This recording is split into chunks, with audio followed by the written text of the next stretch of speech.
am too. That's Zoom. Okay. I think we're on. So, All right. Hi, Carrie. How are you today? Christy, good to see you. Good to see you too. How has your week been? It was busy and productive, and I had some great positive things happen. So that was really a good part of it. I had some great times when I was apprehensive and picked up the phone and called somebody, and it turned out to be a little different, and it just gave me a lot of confidence. So it was good. That's really good to hear. So what's kind of top of mind for us to talk about this week? I don't really like the term imposter syndrome, but I think that sort of is a good word for what I'm feeling. So, as I told you before, I was invited to this leadership forum in the company, and one of 10 people in a division of 5,000, and it caught me off guard because I wasn't really sure why I got invited or who invited me. I didn't get any kind of heads up about it, and so I made peace with all of that and had some conversations, and so that was good. And I find myself weirdly being embarrassed about it. And in some ways thinking, well, why me? Like, I'm not better than anybody else. Why have they selected me for this program? And, the company was just bought a little over a year ago. And so, I'm now in this Fortune 100 company that's, seeing me as kind of a player for the future. I mean, the point of this is to build a bench for higher level positions. That's the point of this program. So I haven't told anybody at work about it. My boss knows, but I haven't talked to my team about it, even though I have to miss a meeting to go to the first meeting. It's just weird to me, and I'm trying to figure out why I feel like I'm undeserving, like I must be a fraud, like I'm not good enough to do this. They keep talking about, well, you're going to run, our little division. Someday you're going to be the one who's going to be in charge of all this. And I'm like, scared the crap out of me, right? So I'm just trying to figure out, like how do I embrace this and not be arrogant about it, but just embrace it as a great opportunity. It's weird. It's just a weird kind of mind game. Okay. So help me. There was a lot in that, and so can I ask you some questions, some clarifying questions? So, great. As we're talking today, what I hear you saying is you're in this program, and you tell me maybe a little bit more about the embarrassment. Like what do you mean by being embarrassed? Like about that. Embarrassed how, whom, or? Yeah, so I think part of it is I feel like I'm the one getting opportunities, right? And my team is just kind of stuck over here. Okay. And I'm looking for opportunities for them, but I don't have enough knowledge in the organization yet, or enough people who can open these doors to promote them and put them in these places. So I feel like, on one hand, I'm putting myself out there. It's very true, but I also have the privilege of putting myself out there, but they don't, because I'm seen at higher levels. I'm invited to things they're not invited to. And so I guess I feel like I'm embarrassed with them because I feel like I am nothing without them. And yet I'm the one getting the honor of this, being invited to this leadership forum. And, I'm the one who gets to go to, an awards thing, and they didn't get to go and they were unhappy about that. All these different things. I'm feeling like they're just kind of stuck in this little thing, and here I get to sail off. So I think that's where the embarrassment comes in. It's like, I want them to have it too. Right. So I don't want to say anything about it because I don't want to make them feel bad. Maybe, I don't know. So, and I also heard you want to be able to talk to, or you haven't talked to your team and you wish you could. So maybe is that the most important thing to talk about today, being able to talk to your team, or just making peace with it first, or both, or how, what about that is, Yeah, maybe owning that this is an opportunity I was given, and I'd love to be in a place where I could say I'm not embarrassed about it. Like, okay, I don't have to be like I so deserved this, right? But like to talk about it and be able to say I was invited to this program. It's a really great honor, and um, it's going to take me away a little bit, and this is why I can't make this meeting mhm, on this date. Why I have to be at this meeting, and maybe it's just owning it without qualifying it, because my instinct is to qualify it. I want to say, and I'm going to look for opportunities for you too, interesting, right? yeah, Yeah, there's just a part of me that's struggling to accept that it's just okay for me to have this. And the little piece of that also is in my 20-year career in varying levels of leadership in escrow companies. I've had a lot of honors and accolades over the years. I'm not the person who just writes them all in my profile and says, aren't I great, right? But I think I do it to the detriment of myself just a little bit, because I sit there and I go, oh, that's just, it's no big deal. It's nothing, whatever. And so then what's happened is I feel like I'm 20 years ago now, just starting out. Like I don't have 20 years of experience and varying levels of leadership that put me here. And my team is just starting in their leadership career, all of them. right, So why shouldn't I? mhm, Right? I don't know. I guess I'm kind of talking myself through that just a little bit, but I want to just be able to embrace it and yeah, say it's yeah, okay. okay, so it's the owning it is the most important thing, hopefully getting to some peace with it, and peace with yourself, or just, and then just embracing it as something that it just is, and Yeah. there's, it's part of who you are, or it's part of your leadership journey, or, and that you can talk freely about it without qualifying it. Yeah. Yeah. And just, yeah, I think I need to get to the space of owning. I've had a long career in doing what I do. And yeah, I want to promote them and give them opportunity and do all those things, but they're not where I'm at. Right, So why am I embarrassed about this? right, Like, why is it embarrassing to say to the team, I've been invited to this and this is why I can't make this meeting? And, they'll be excited for me. They will. There might be a part of them that's like, well, what about me? But I can only do what I can do, right?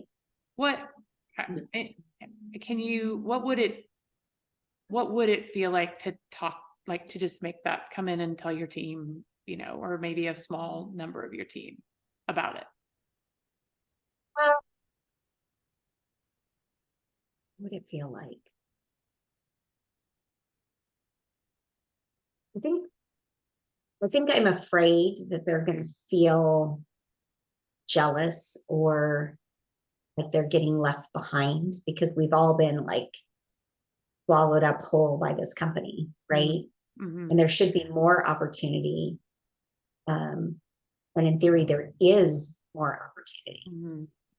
but they're not seeing that opportunity right now. They feel like they've kind of been demoted. So I feel like it's just going to add to that's what I'm feeling like it would feel like. My hope would be that they'd go, that's really great. And I think they will. Mm-hmm. That's really great. And it's awesome. And we support you in it. And I know that's what they'll say. So it's my feelings. It's my little demon inside. Yeah. Um, so yeah, some fear maybe. Yeah. And what would it be? What would it be like if, what would it mean to you if they did feel like you were somehow overstepping them? Yeah, that's a really good question. Yeah. I think it would feel like, yeah, you are just a fraud. You really don't deserve this. Mhm. You know, you really are, you know, sucking up the spotlight and not caring about anybody else. None of which is really true. I know that up here. I know that up here.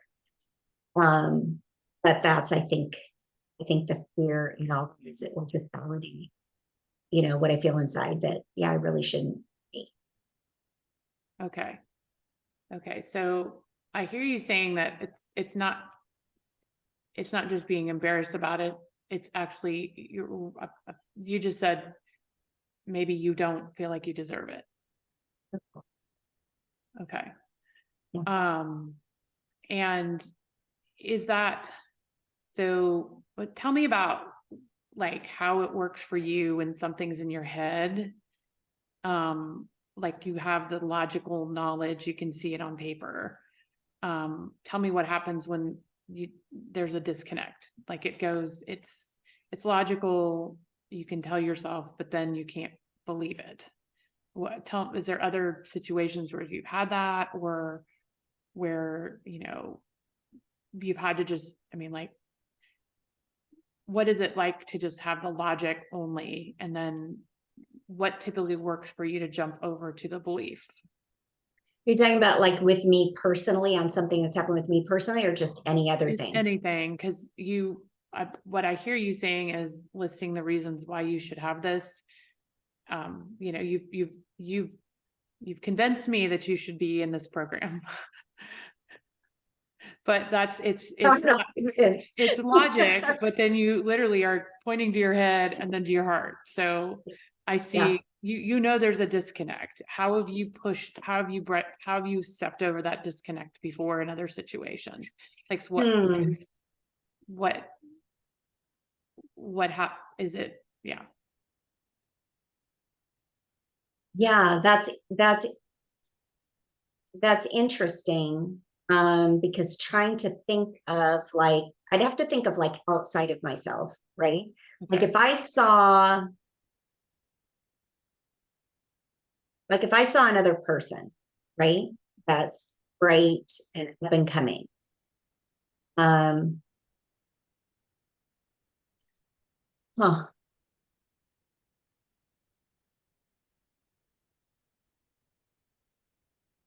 I'll go back to myself because that's easier. Okay. So probably like, yeah, right. I'm trying to think of other things that take me 20 minutes. Um, so back in 2005, I was 2 years into a job as a regional manager. It was the first time I had managed retail escrow operation. And I grew a region from 14 branches to 35 branches in 2 years. It was a boom in the real estate market, a whole bit. Um, and I got this Chairman's Achievement Award. So at that time, the company I worked for was the Sendang Corporation, which has this bad reputation for all these other things, but we broke up the corporation later. But anyways, it's a big corporation, and one person from every division in the country won this award. And I didn't really understand what a prestigious honor it was, but it was a prestigious honor. And it was 2 years into my career, right, with the company. And I knew it was a big honor, but in looking back, I go, when I look on paper at the things they wrote about me and what I had accomplished, I sit there and go, well, I was just doing my job. I was just going from day to day, just doing my job, right? There was nothing special about what I did. But when I read the accolades Mm-hmm. that I still have in a booklet, um, you go, wow, pretty good shit, Yeah. right? You Yeah. know, yeah, like that was a big deal. Like all the things you did, it's a big deal. And so I think that's a more when somebody writes it about you and other people are reading it, I think that was an opportunity for me to go, oh yeah, like do all that. So I think there is something, I don't know if it totally answers the question, but I think there is something in that to go, when you put it on paper and you read it from the outside in, Mm-hmm. it's like, yeah, you have accomplished a lot. You did accomplish a lot. Here's why you did earn that award. And you know why that 18 years ago is different than now. Yeah. because I think I still fight my little internal demon, the, little girl who always wants to be seen and do all the right things and all that kind of stuff. I don't know.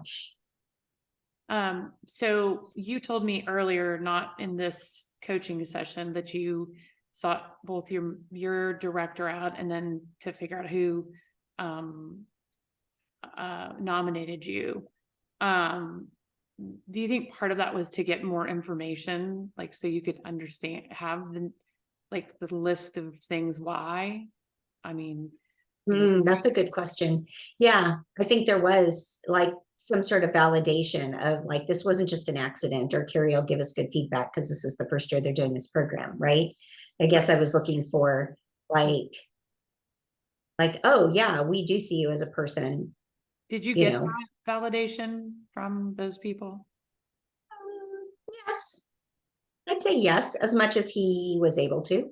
Okay. I'd say yes. My direct boss, no, and I'm never going to that. He's just not capable of that. But I think his boss, yeah, who nominated me, I feel like, he was like, yeah, we see you have a bright future here and we want to invest in you. We need people on the bench. And I think they also are trying to put more women on the bench because it's been kind of a male dominated leadership team. So I see some of that too. Though he didn't say that, but so I think I got a little of that. Yeah. So what would it look like to write down, like imagine someone writing for you why you got selected for this and write it down and review it, like somehow get it, I'm just gonna, you did this 2 or 3 times when you were telling me to get it from here. I don't connect. It's the left side actually. So no, this is left. Okay, so, left side. Okay. To get, I mean, if that worked before, you said it worked reading it. It wasn't until you were able to objectively maybe have you thought about doing something like that, like writing down things? I have not, but I think I'm that's moving probably into a really. I'm catching myself. We have 1 minute and 24 seconds. It's good advice. It's good advice. Yeah, I think there would be something to that. I do. And kind of, I was reading through my journal this morning. I write in an online Google Doc, just things. If I get things on a page, it helps me process. And so there might be something to processing it out that way, just kind of writing. And I see that I've done that over the course of the last couple of weeks a little bit, like in talking myself through it, to just go, you've had all these accolades and all these different things all along. Why do you still see yourself as a beginner who doesn't deserve this? Because there is something to be said about my career and my success. There is something to be said about it. And there is good reason for them to believe that I belong on the bench for a higher position because, they bought the company and they got me. The 3 guys above me are not going to be here in a year, right? So they have to have somebody who runs a company, but they don't just have to have somebody. They got me who, I've built a lot in, over the last 5 years that I've been there. I've done a lot. And I don't want to say I've proved myself. I just do my job. And I guess I'm good at it. And looking at kind of the course of the last 20 years, maybe, and just going, yeah, here's the timeline. Maybe writing a timeline would be helpful to just kind of say, and then, as I told you before, outside of this coaching session, getting clear on what it is I want to do. Yeah. So, yeah, it's helpful. I'll do that. It's my homework. Okay. All right. I think we're right at the time. Great. All right. Now we got to discuss. All right. What questions were asked during the coaching session? Like a lot of questions. I think you did a lot of digging at, just trying to get me to clarify, why am I embarrassed about this? I think that was a really good question for, why am I embarrassed and what does that look like with your team specifically? I was trying to, the questions, the clarifying questions were trying to decide, is this really about talking to the team? Or, because that was the first thing you said, sort of, I need help, not being embarrassed talking to the team. So it was kind of, yeah. And I Okay. think that's who I'm most embarrassed with. So you were able to really hone in on that, Mhm. because I don't think, now I haven't told my parents for obvious reasons we've talked about before, Patty, I but think that's for her therapist. it is. Oh, yes, it is. And I have talked to my therapist about it, and will again. But yeah, I think that it is with my team. And I feel such a sense of ownership with them, right? Of wanting to make sure they don't feel badly about it. I think I spent a lot of time probably unnecessarily making sure that I'm not making people feel bad. Mhm. And I think that holds me back a little bit. So I think drilling down on that embarrassment with my team and telling them, but it's important they know, was a really good question. And I think you honed in on the right thing there. Okay. See, how would the coach and client define the types of question? They felt very So diagnostic to me. I think so. Like Was it? I don't think any were, well, I almost gave you a confronting one, like, but yeah, I don't know that Trying they to go were, back to those. I don't know how humble inquiry versions they were, but I felt like I was trying to diagnose, like, what's the context, what's really going on here. Yeah. I don't feel any of it was confrontive inquiry. Just kind of looking at, all the things. I don't think any of it was confrontive. I think, yes, the homework was a little bit of a telling kind of a question, Yeah. but it was a good, I don't think that was bad at all. Because Okay. I think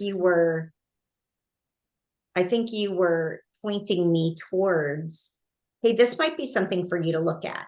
Could you have rephrased it like, what would it be like for you to go back and do blah, blah, blah? But that's like a telling kind of question. Yeah. Yeah. But I mean, that's semantics, right? Mhm. So, but I think it would have still led me in the same direction, and I Yeah. wouldn't have felt any different about it.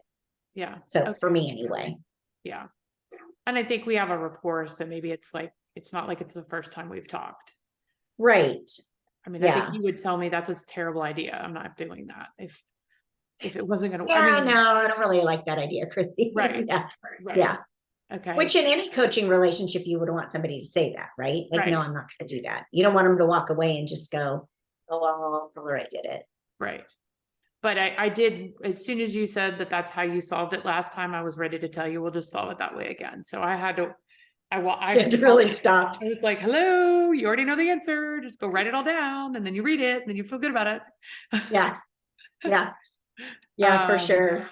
I think I'm looking at the book and talking about why do making sense of the situation. mhm. And I think you did that. You were trying to make sense of what was going on inside me and why this would be just an embarrassment, right? So I think your questions did lead into that, which is under the category of diagnostic. So yeah. They felt Yeah. diagnosed to me. I didn't do any process questions. Because I didn't feel like I needed to stop. Yeah, I think it was appropriate. So, diagnostic inquiry steers the client's thought process and conversation towards areas that the helper considers to be relevant to providing help. I think that's exactly what you did. Right. And I Right. think so much of what we do is diagnostic, right? Yeah. So Yeah, there wasn't as much attunement or the humble inquiry at the beginning, but again, we've just talked for 45 minutes before this. So Patty, we were she really was attuning. I promise she was yeah. attuning before this. Yeah.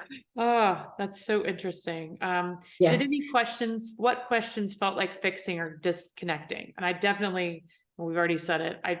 I did feel like I moved into fixing, started to, and I was like, whoa.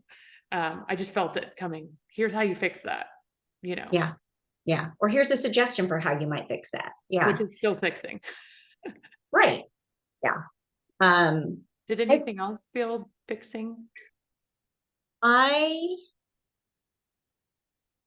don't think so. I didn't get that sense from you. I felt like you were always redirecting yourself to asking question rather than, trying to provide a solution or an answer. I don't feel at any place really disconnected, Okay. or that anything felt like, oh, well, you just disconnected me from this conversation. Mhm. I feel like you pushed me to think more and more about, what the next thing was. Yeah. So Okay. I think it was good. What questions worked for you? Why did this keep doing that to me? Which questions worked for you? Oh yeah, we forgot. Yeah, we already talked about that. Yeah. Okay. Anything you felt other than you already said? No, I mean, it was interesting to, I just, it's just interesting to just take a deep breath and sort of like allow you to talk and kind of trust that you'll tell me which threads to pull on. And that's, the embarrassment was like, oh, I mean, that's just a word that's a strong word. I was like, Mhm. that's something we need to talk about. And I didn't really know why, but I mean, exactly how it would play out because I don't know. I mean, that Mhm. was a bit of a humble inquiry. I was like, wait, tell me who you're embarrassed with and why Yeah. exactly, because that Well, and that's that was where that curiosity came out, right? Of being curious about what I was saying, what was going on, and why I would use that word, right? I yeah, feel like there's a lot of curiosity in that. yeah, yeah. I think I was, yeah. I mean, it does help to be sort of like just conscious about. I'm taking a deep breath and I'm just listening. Like, what is not working here? Like, what seems unlikely. I mean, that's not a word I would expect you to say. You know, you're very Interesting. confident. You're very confident. And I mean, it's like, wow, okay, this is a big deal. Yeah. Yeah. Yeah. Okay. And All I, right. and I, we can turn the recording off and I'll Okay. just tell you my Scott story, but I think oh, recording, where is recording? down Oh, at the bottom.